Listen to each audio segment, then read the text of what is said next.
Hello，大家好，我係文天。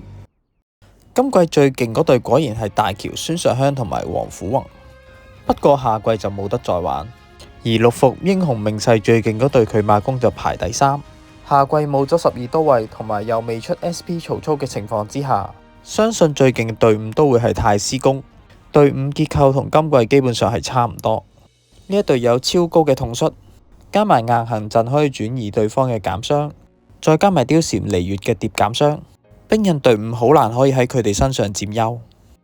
下季再遇到嘅時候，可以根據今季克制到佢馬公嘅隊伍，判斷出有咩可以克制到太師宮。太師宮整體嘅統率雖然好高，不過智力就普普通通。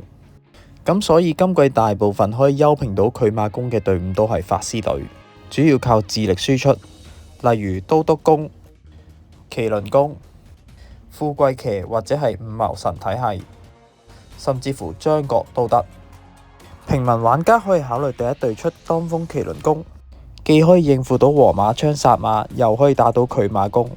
又或者可以考慮第一隊出萬軍都督公，同樣都可以應付到和馬槍同埋佢馬公。